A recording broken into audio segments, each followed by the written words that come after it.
Photoshop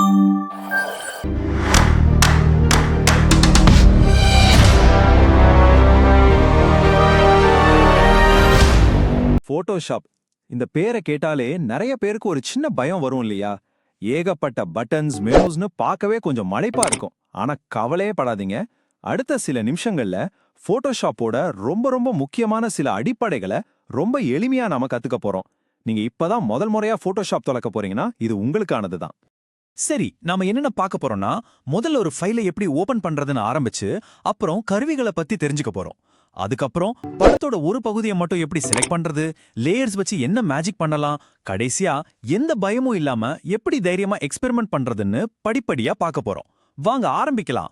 எந்த ஒரு சூப்பரான ஓவியமா இருந்தாலும் சரி, அது ஒரு காலி கேன்வாஸ்ல இருந்து தான் தொடங்கும் இல்லையா? அதே மாதிரி தான் போட்டோஷாப்லயும் நாம முதல்ல நமக்கான ஒரு டிஜிட்டல் கேன்வாஸை உருவாக்கணும். இது ரொம்ப ரொம்ப சிம்பிளான ஒரு விஷயம். போட்டோஷாப் திறந்ததும் மேல இடது பக்கம் பாருங்க, ஃபைல்னு ஒரு மெனு இருக்கும். அதை கிளிக் பண்ணுங்க. அதுல வர்ற லிஸ்ட்ல நியூன்னு ஒரு ஆப்ஷன் இருக்கும். அதையும் கிளிக் பண்ணுங்க. அவ்வளவுதான், ரெண்டே கிளிக் தான். இப்போ உங்களுக்கு இந்த மாதிரி ஒரு விண்டோ ஓபன் ஆகும். இதுல உங்க கேன்வாஸோட அகலம், உயரம், படத்தோட தரம், இப்படி நிறைய விஷயங்களை செட் பண்ணலாம். ஆனா நீங்க இப்பதானே ஆரம்பிக்கிறீங்க. சோ இப்போதைக்கு அங்க டிஃபால்ட்டா என்ன இருக்கோ அது அப்படியே இருக்கட்டும். எதையும் மாத்த வேண்டாம். நேரா ஓகே பட்டன் அழுத்துங்க. உங்களுக்கான டிஜிட்டல் கேன்வாஸ் ரெடி. அடுத்து நம்ம பார்க்க போறது தான் போட்டோஷாப்போட ஹார்ட்னே சொல்லலாம். அதுதான் இந்த டூல் பாக்ஸ். உங்க கற்பனைக்கு உயிர் கொடுக்க தேவையான அம்பு, வில்லு, கத்தி எல்லா ஆயுதமும் இங்க தான் இருக்கு. அடேங்கப்பா, இவ்ளோ டூல்ஸானு பார்த்ததும் தலை சுத்துதா? கவலையே படாதீங்க. முதல்ல இது எப்படி வேலை செய்யுதுன்னு புரிஞ்சுக்கிட்டா போதும். மத்ததெல்லாம் உங்களுக்கு தானா பழகிடும். ஆனா ஒரு நிமிஷம், இங்க நீங்க பாக்குறது வெறும் டீசர் தான். இதை விட பல மடங்கு கருவிகள் இதுக்குள்ளே ஒளிஞ்சிருக்கு. அது எங்கன்னு தெரியுமா? அது ஒரு பெரிய ரகசியமெல்லாம் இல்ல. நீங்க நல்லா கவனிச்சீங்கன்னா, சில டூல்ஸோட வலது கீழ் மூலையில ஒரு குட்டி கருப்பு முக்கோணம் இருக்கும். அது மேல உங்க மவுஸ வச்சு கிளிக் பண்ணி அப்படியே புடிச்சு பாருங்க.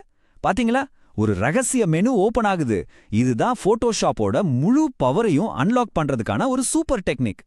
இங்க பாருங்க, இந்த லாசோ டூலையே எடுத்துக்கலாம். நான் அதை கிளிக் பண்ணி பிடிச்சதும் பாருங்க, பாலிகானல், மேக்னெட்டிக் லாசோன்னு அதுக்குள்ள இருந்து மொத்த டூல்ஸ் எல்லாம் வெளியே வருது. இதே மாதிரி தான் பல கருவிகளுக்குள்ள இன்னும் நிறைய பொக்கிஷங்கள் ஒளிஞ்சிருக்கு. சரி, கருவிகளை பத்தி பார்த்தாச்சு. அடுத்து ரொம்ப ரொம்ப முக்கியமான ஒரு கான்செப்டுக்கு போலாம். அதாவது ஒரு படத்துல நமக்கு தேவையான ஒரு பகுதியை மட்டும் எப்படி தனியா செலக்ட் பண்ணி எடிட் பண்றதுன்னு பார்க்க போறோம். இப்படி யோசிச்சு பாருங்க. ஒரு போட்டோ இருக்கு. அதுல இருக்கிற வானத்தோட கலரை மட்டும் மாத்தணும். இல்லனா ஒருத்தர் போட்டிருக்கிற டிஷர்ட்டோட கலரை மட்டும் மாத்தணும். அது எப்படி பண்றது? அதுக்கு தான் இந்த செலக்ஷன் டூல்ஸ் பயன்படுது. சொல்லப்போனா போட்டோஷாப்ல நீங்க மாஸ்டர் ஆகணும்னா முதல்ல இந்த செலக்ஷன்ஸ்ல கில்லாடி ஆகணும். ஓகே, பொதுவா 3 முக்கியமான செலக்ஷன் டூல்ஸ் இருக்கு. முதல்ல மார்க்கி டூல். இது பாக்ஸ், சர்க்கிள் மாதிரி கரெக்டான வடிவங்களை செலக்ட் பண்ண யூஸ் ஆகும். ரெண்டாவது லாசோ டூல். இது நம்ம பென்சில் மாதிரி ஃப்ரீயா வரைஞ்சி எந்த வடிவத்தை வேணும்னாலும் செலக்ட் பண்ணலாம்.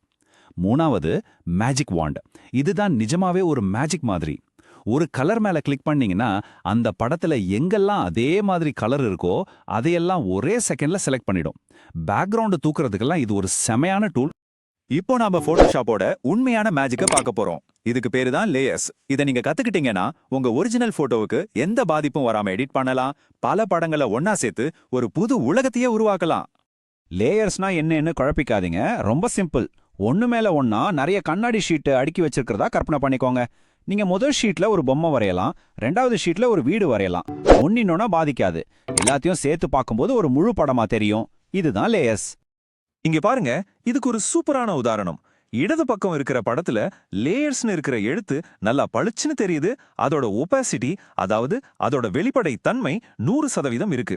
இப்போ வலது பக்கம் பாருங்க, அதே லேயரோட ஒபாசிட்டியை நான் குறைச்சிருக்கேன். அதனால அந்த எழுத்து கண்ணாடி மாதிரி மாறி அதுக்கு பின்னாடி இருக்கிற கடல் படம் தெரிய ஆரம்பிச்சிருச்சு. இதுதான் லேயர்ஸோட பவர்.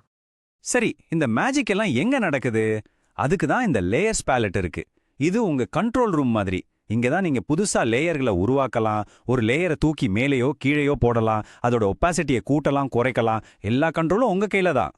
புதுசா எதையாவது கத்துக்கும் போது ஐயோ ஏதாவது தப்பா பண்ணி மொத்தத்தையும் சொதப்பிடுவேணும் ஒரு பயம் எல்லாருக்குமே வரும் இல்லையா? ஆனா போட்டோஷாப் யூஸ் பண்ணும்போது அந்த பயமே வேண்டாம். அதுக்கு ஒரு சூப்பரான வழி இருக்கு. இந்த ஒரு மந்திரத்தை மட்டும் மனசுல வச்சுக்கோங்க. போட்டோஷாப்ல அண்டோ பட்டன் தான் உங்க பெஸ்ட் ஃப்ரெண்ட். நீங்க எவ்வளவு பெரிய தப்பு பண்ணாலும் பயப்படவே தேவையில்லை. ஏன்னா இங்க பாருங்க, எடிட் மெனுல அண்டூன்னு ஒரு ஆப்ஷன் இருக்கு. இத கிளிக் பண்ணா நீங்க கடைசியா செஞ்ச ஒரு தப்பு காணாம போயிடும். அது மட்டும் இல்ல, ஸ்டெப் பேக்வர்ட் மூலியமா நீங்க வரிசையா செஞ்ச பல தப்புகளை கூட சரி பண்ணலாம். இது ஒரு டைம் மிஷின் மாதிரி. அதனால பயப்படாம தைரியமா எல்லா டூல்ஸையும் நோண்டி பாருங்க, எக்ஸ்பெரிமெண்ட் பண்ணுங்க. சரி, இப்போ போட்டோஷாப்போட அடிப்படை விஷயங்கள் உங்களுக்கு தெரிஞ்சிருச்சு. ஒரு கதவோட சாவி உங்க கையில கிடைச்ச மாதிரி. இந்த சாவியை வச்சு நீங்க முதல்ல என்ன உருவாக்க போறீங்க? யோசிக்காதீங்க, உடனே போட்டோஷாப்பை ஓபன் பண்ணுங்க. உங்க கற்பனைக்கு உயிர் கொடுக்க வேண்டிய நேரம் வந்தாச்சு.